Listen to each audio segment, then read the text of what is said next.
Flashing emergency lights, sirens screaming through the streets, a raging fire will catch anyone's attention. KELOLAND News has covered plenty of them for a long time. So many fires through the decades that you could notice how firefighting techniques and technology have changed through the years. And we have been digging through our news vault and have uncovered footage of some of the biggest fires in Sioux Falls' recent history.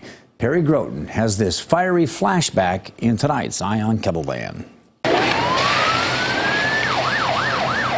The annex section was in the process of extensive remodeling to make it usable as part of a city's convention complex. Smoke and flames have led our newscasts for decades. A different world back then. We invited ENGBERG and Captain Grant Van Riesen of Sioux Falls Fire Rescue to watch some of the fires KELOLAND News has covered going back to the 1960s. The building housing Jim's barbecue pit became one big barbecue pit last night.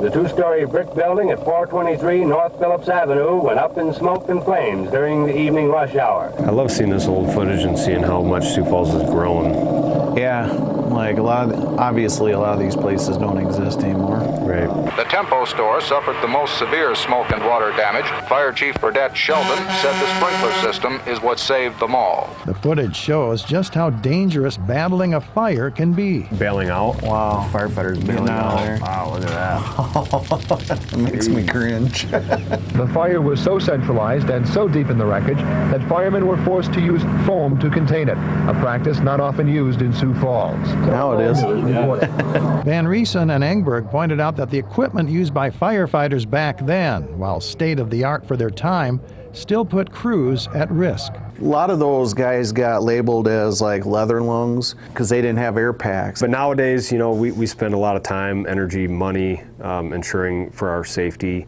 from the SCBAs that we wear to our bunker gear for thermal injuries. Back then, the city could purchase a fire truck for what you'd spend on a high-end SUV today.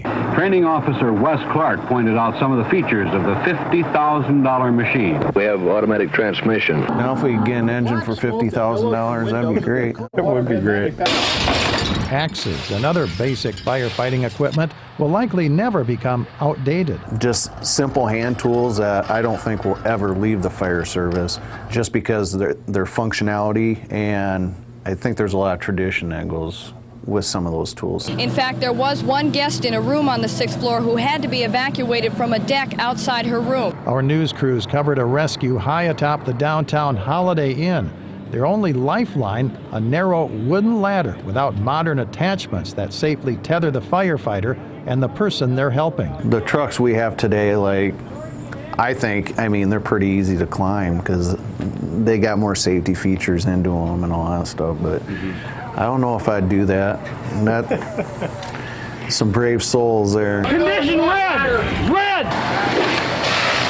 Fortunately, it's rare these days to see massive infernos like those which have flared up in the past. Fire Rescue credits stricter fire codes with making buildings much safer today. A lot of it's the codes that the city put into place, requiring sprinklers, sprinkler systems in buildings. I hope not to see a fire like that. I mean, we like fighting fire, don't get me wrong, but it's so much safer and there's more preventative stuff. The station will handle airport emergencies and structural fires in the industrial park area of the city. Firefighters also credit ongoing training they receive for helping keep the public safe. You can learn a lot from the past, and the legacy of successfully battling fierce flames through the years is sometimes accompanied by hard lessons learned. I would say don't let history repeat itself. There you go. With Eye on KELOLAND, I'm Perry Groten.